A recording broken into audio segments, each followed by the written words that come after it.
Selamat datang di podcast Meet the Expert, podcastnya Apoteker. Pada beberapa waktu yang lalu, kita sempat dihebohkan dengan ditemukannya cemaran etilen glikol pada obat sirup, sehingga menyebabkan pelarangan peredaran obat sirup di apotek dan toko obat. Update terkini, tanggal 1 Desember yang lalu, BPOM telah merilis 127 obat cair yang aman untuk dikonsumsi. Sebenarnya, apakah semua produk tercemar EG? Untuk menemukan jawabannya, di studio SuperX sudah hadir bersama saya, Anissa Widyadini, selaku Digital Detailing Executive Helion. Hai Mbak Nisa, gimana kabarnya hari ini? Baik Pak Iman. Baik, kita ketemu lagi ya. Ya, setelah sekian lama ya. Akhirnya setelah sekian purnama kalau orang bilang. Betul. Mbak, jadi sekarang udah nggak GSK lagi nih? Iya, sekarang namanya sudah berubah menjadi Helion per Juli kemarin sebetulnya. Kenapa dirubah? Karena memang kita setelah berbagai pertimbangan akhirnya kita memilih untuk demerger. Jadi kita berpisah dari GSK dan menjadi perusahaan FMCG independen. Oke, that's great. Oke, hari ini kita akan bahas selain pada BPOM, kita akan bahas apa lagi, Mbak? Ya, jadi di sini kita bakal belajar bareng ya Swipers, di mana kita akan menjelaskan tentang perbedaan antara batuk biasa dan batuk COVID. Lalu ada nih yang penting buat Swipers, itu tips konseling nih ketika ada pasien yang datang dengan keluhan batuk. Gimana nih tips dan triknya supaya Swipers nih bisa memberikan edukasi yang tepat. Nah, ngomong edukasi yang tepat, pertanyaan mendasar Activate ini mengandung cemaran EG nggak? Oh, tentu tidak dong Pak. Oke, gimana? Boleh dijelaskan? Iya, jadi memang kemarin kan sempat ada yang isu itu ya, di mana banyak produk sirup semuanya ditarik dan kita memang menaati aturan dari BPOM, di mana ya kita juga menghentikan dulu edarannya untuk sementara waktu. Namun setelah melewati proses yang cukup panjang, akhirnya sudah keluar nih list dari BPOM kalau misalnya produk Helion itu semuanya aman, ada di positive list, jadi bisa digunakan. Oke, selain daripada BPOM, ada langkah lain nggak sih Mbak sebenarnya kita bisa memvalidasi ini aman apa tidak? Oh ya, tentunya dari kita Helion sendiri, kita sudah memastikan bahwa semua bahan baku yang digunakan merupakan bahan-bahan yang telah memenuhi standar farmakope dan juga untuk produk jadinya. Jadinya itu juga proses yang sangat ketat ya kita melakukan pemantauannya, dan juga sebagai organisasi kita juga aktif nih untuk memantau atau memonitoring ketika misalnya ada adverse event dari penggunaan obat kita ke BPOM juga. Jadi bukan hanya Activate saja produk dari Helion yang sudah aman. Yes. Tapi ada produk apa lagi sih daripada Activate? Ada lain seperti Triaminik, lalu Panadol anak yang sirup, itu juga sudah dikategorikan aman dari BPOM. Oke, berarti sebenarnya Activate pun udah bisa dijual kembali di toko obat maupun apotek gitu? Pastinya. Oke. Nah, kita masuk ke fakta unik nih Mbak. Jadi kan setelah kita bahas tentang izin edar Activate, sekarang kita mau bahas dari manfaat produk tersebut. Seperti yang sudah kita ketahui bersama, Activate merupakan obat sirup untuk mengurangi gejala batuk, mulai dari batuk kering hingga batuk berdahak. Tapi sebelum kita bahas tentang penyakit batuk dan bagaimana pengobatannya, saya akan memberikan fakta unik seputar batuk. Oke? Fakta yang pertama, batuk niatnya baik. Batuk adalah refleks penting yang membantu melindungi jalan napas dan paru-paru Anda dari iritasi. Itu fakta yang pertama. Fakta yang kedua, batuk memiliki kecepatan tinggi. Batuk dapat mendorong udara dan partikel keluar dari paru-paru dan tenggorokan Anda dengan kecepatan mendekati 50 mil per jam. Fakta yang ketiga, batuk sesekali normal. Batuk sesekali adalah normal karena membantu membersihkan tenggorokan dan saluran napas dari kuman, lendir, dan debu. Gimana tanggapannya Mbak Nisa? Semua yang disebutkan oleh Pak Iman tadi benar semuanya. Memang pintar sekali saya. Memang. Enggak sih, saya nggak pintar sih. Tim di belakang saya ini yang risetnya berarti benar. Betul, gitu ya. Ya. Itu. Emang SuperX TV ini punya tim yang bagus banget sih sebenarnya. Hebat kan ya. Yes. Oke, tapi kalau tadi udah kita ngomongin faktanya, kita mau tahu lagi penyebabnya terus apa? Penyebab batuk tuh apa sebenarnya? Oke, yang mungkin yang pada dasarnya ya Pak Iman, tadi kan Pak Iman juga sebutin di faktanya, batuk itu merupakan refleks normal tubuh kita.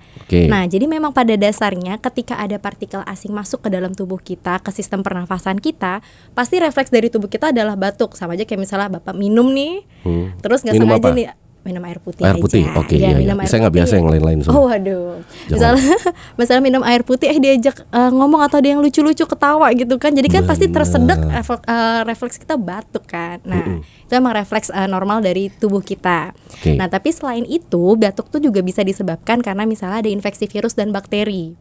Oke. Ya, lalu juga bisa karena misalnya merokok, kemudian jika memiliki penyakit asma, lalu Oke. kalau misalnya mengonsumsi beberapa obat juga kadang ada yang efek sampingnya itu menyebabkan batuk.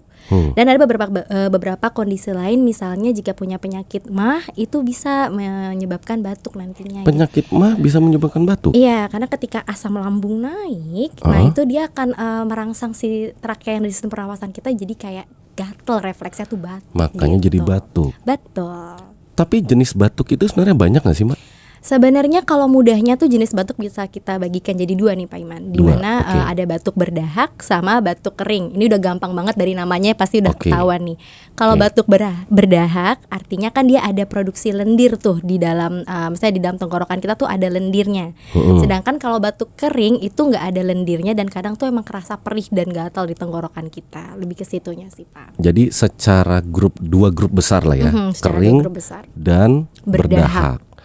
Kalau kita membandingkan dengan batuk COVID, apa bedanya? Ada bedanya nggak sih sebenarnya? Sebenarnya mungkin kalau secara batuknya mah sama-sama uhuk-uhuk ya Pak ya, nggak ada beda-beda yang ini. Cuman kalau misalnya dari ada beberapa perbedaan yang bisa kita lihat ya. Misalnya dari penyebabnya aja udah beda. Kalau misalnya batuk biasanya kan dia diawali dari, bisa aja diawali dari flu. Itu penyebabnya ada virus influenza atau virus rhinovirus.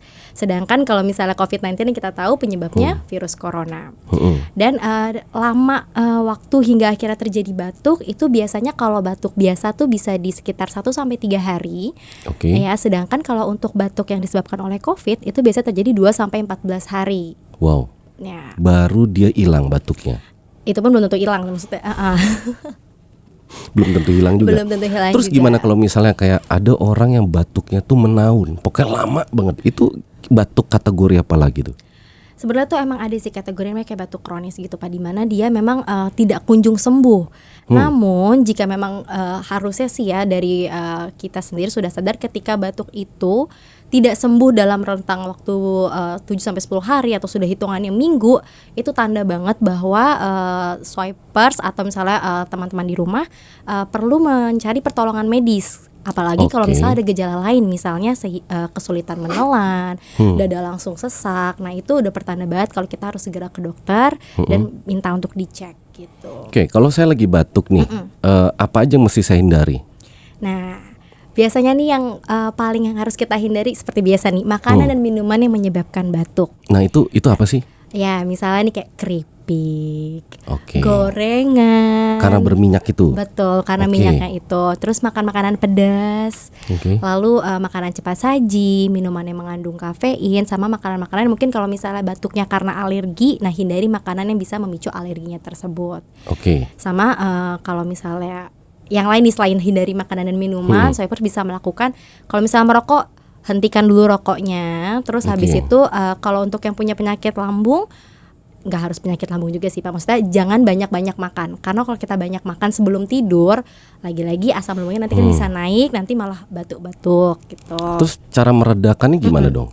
Cara meredakannya supaya nggak ini ya. Cara meredakannya pertama istirahat yang cukup. Oke. Terus habis itu banyak minum air putih, terapkan gaya hidup sehat. Oh ya, untuk tidur posisinya kalau bisa jangan terlentang. Hah? Iya, justru. Oh ya? Iya, faktanya tuh kalau misalnya kita terlentang, itu tuh malah bikin kayak saluran nafas tuh malah jadi kayak terhambat gitu loh Pak. Jadi Berarti lebih- tengkurap pun juga nggak boleh? Iya, jadi better tuh kita miring tidurnya. Miring ke kanan atau miring ke kiri. Iya. Tengkurap udah pasti nggak boleh, telentang juga nggak boleh ya. Iya, Kalau disarankan tengkurap ya. mungkin makin batuk gitu ya. Betul. Oke, nah kita ngomong sekarang macam-macam bentuk sediaan obat batuk. Ada apa aja sih sediaannya, Mbak? Oke, kalau untuk sediaan obat batuk yang beredar saat ini tuh ada tablet dan juga sirup Pak.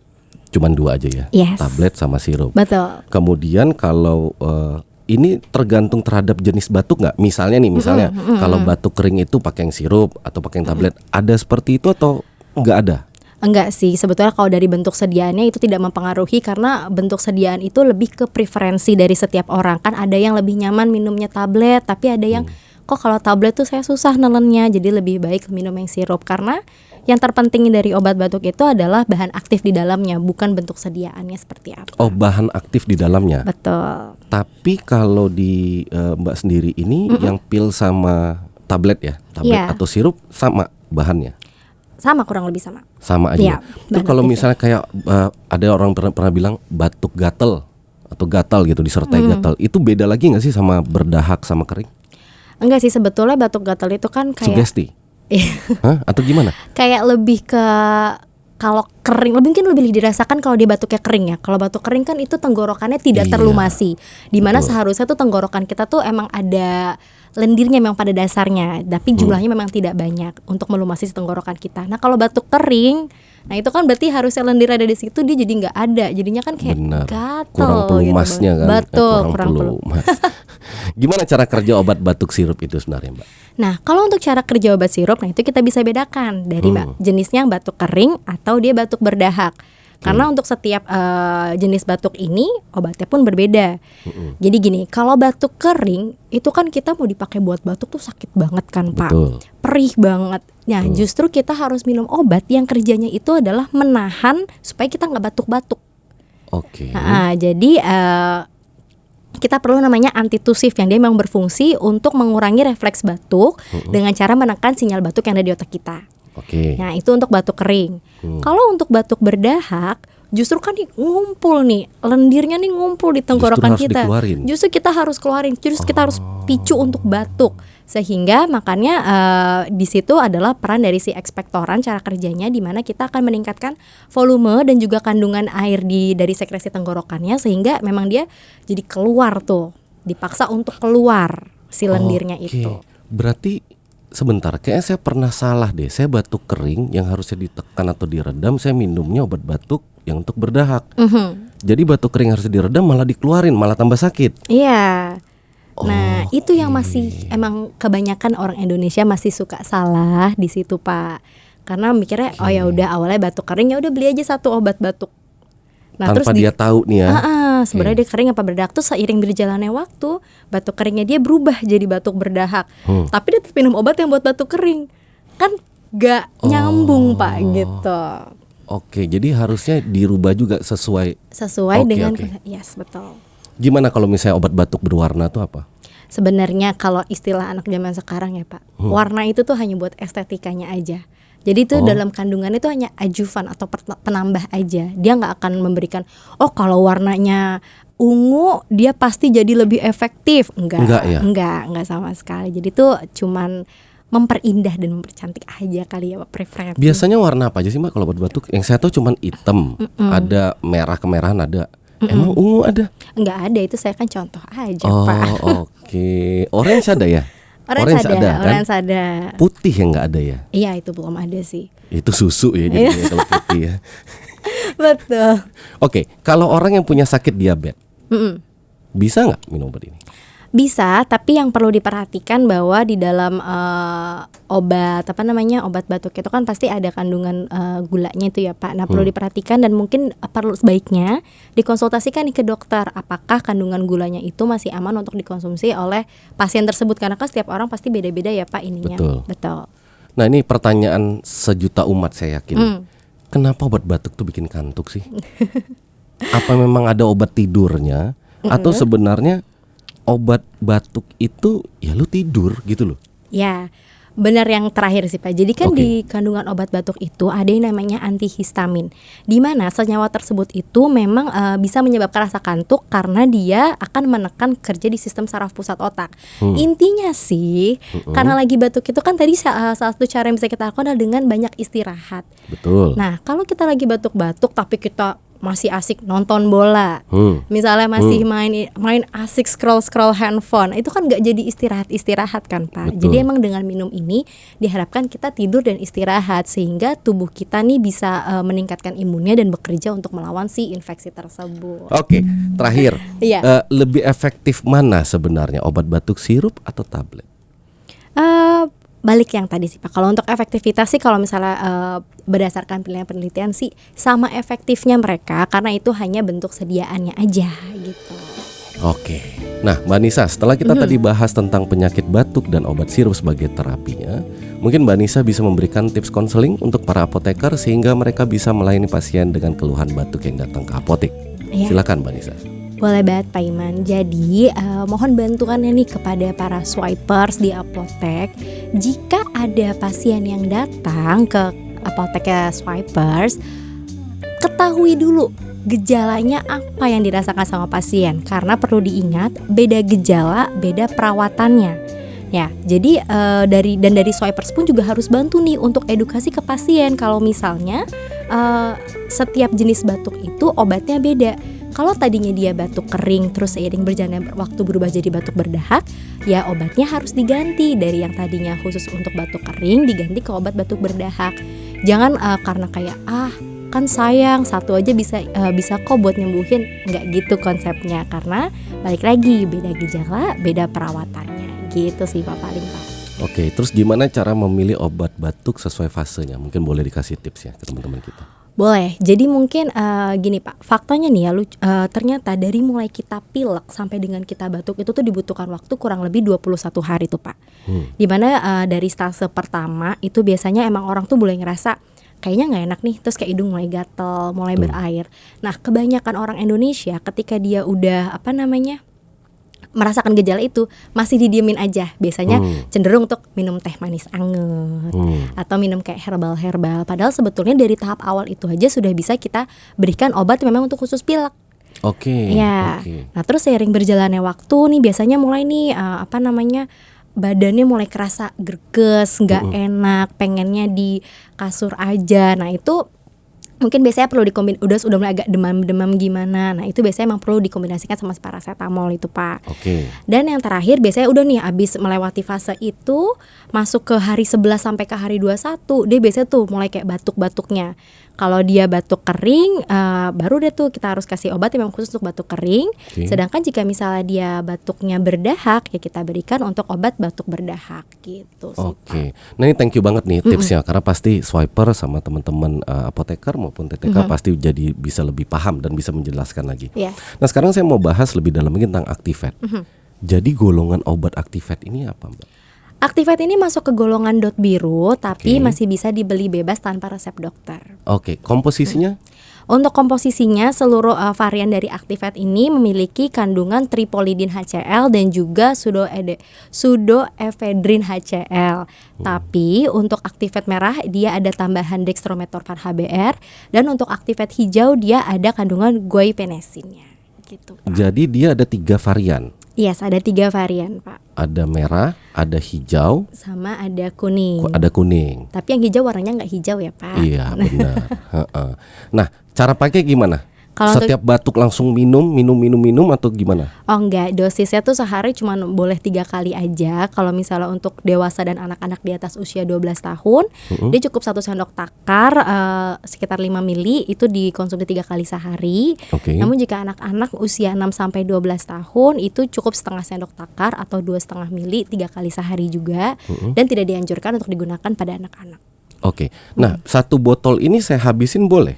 Asalkan 3 kali sehari. Kalau belum sembuh masih boleh atau gimana? Secara jangka panjang gimana nih? Sebenarnya sih saran dari kita adalah dari penelitian yang sudah kita lakukan sendiri, di mana kalau sudah 3 hari mengkonsumsi obat ini masih belum ada efek yang signifikan, sebaiknya kunjungi dokter untuk konsultasi lebih lanjut seperti itu sih Pak. Jangan sampai dihabisin terus beli lagi Iya gitu ya. Betul, karena kan nanti balik dan nanti balik ke yang tadi Pak, batuk nggak sembuh-sembuh. Benar, nggak sembuh-sembuh terus kayak begitu ya. Nah interaksi dengan obat lain gimana Mbak? Untuk interaksi dengan obat lainnya memang Activate ini tidak boleh diberikan kalau misalnya penderita ini peka terhadap obat simpatomimetik lain, misalnya ephedrine, fenilpropanolamin, dan phenylephrine. Terus penderita tekanan tinggi berat dan yang mendapat terapi obat antidepresan tipe penghambat monoamin oksidase itu bisa menyebabkan peningkatan tekanan darah soalnya Pak kalau misalnya mengkonsumsi ini. Dan walaupun tidak ada laporan mengenai terjadinya krisis hipertensi, sebaiknya mengkonsumsi Activate bersama dengan furazolidon itu tidak diberikan ya, tidak dilakukan. Dan yang terakhir, memang walaupun belum ada data yang objektif, penggunaan Activate bersama dengan alkohol dan juga obat sedatif lainnya yang bekerja pada susunan saraf pusat itu harus dihindari. Secara efek samping gimana Mbak? Ada nggak? Secara efek samping seperti yang tadi Pak Iman sudah bilang, mengantuk pasti ada. Terus bisa juga terjadi sedasi, gugup, pusing, mulut, hidung, tenggorokan terasa kering, gangguan pencernaan seperti mual muntah, gangguan perhatian dan koordinasi. Dan untuk orang lanjut dan orang lanjut usia dan anak-anak itu biasanya lebih mudah terkena efek sampingnya. Kalau misalnya mau lebih detail sih bisa baca di petunjuk produknya itu sih Pak. Kali lupa tadi kan udah saya sebutin panjang. Betul. Jadi kalau boleh secara singkat nih keunggulan dan manfaat produk Activate boleh dijelaskan sama rekan-rekan swipers? Boleh dong. Jadi gini Pak, Activate itu terkenal dengan Active Power formulanya, di mana itu merupakan kombinasi unik dari 3 bahan aktif yang efektif untuk meredakan berbagai gejala batuk dan pilek sesuai dengan kondisi yang swipers rasakan. Oke, harga ini sekali tanya orang Biasanya nih. banyak-banyak nih Harga nanya. nih, Betul. gimana kalau harga? Oke, untuk Activate yang kuning dan Activate yang merah HET-nya itu di 61.500, sedangkan untuk Activate yang hijau HET-nya di 65.200. Oke, dan bisa didapatkan di mana aja? Tentunya di apoteknya Swipers dan juga di Modern Pharma. Nah, pastikan produk Activate ready stock di apotek Anda karena pastinya kami akan jual Activate dan selalu akan menjual Activate di Swaprex Belanja. Jika belum, Anda bisa cek produk Activate dengan penawaran khusus di Swaprex Belanja. Langsung aja cek di aplikasi Swaprex dengan cara mengakses link yang tertera di bagian deskripsi. Jangan sampai kehabisan, belanja lebih murah ya di Swaprex Belanja. Ya asik. Mbak Nisa, thank you banget ya udah datang. Dan tentunya saya yakin para swipers mendapat banyak insight, dapat pemahaman lagi ilmu baru tentang Activate ini. Amin. Thank you so much sekali lagi ya. Swipers jangan lupa untuk like, share, dan subscribe akun YouTube kami serta nyalakan fitur notifikasinya supaya bisa tetap up to date dengan konten-konten kami yang berikutnya. Sampai jumpa di episode berikutnya. Meet the Expert, podcastnya Apoteker. Salam sehat.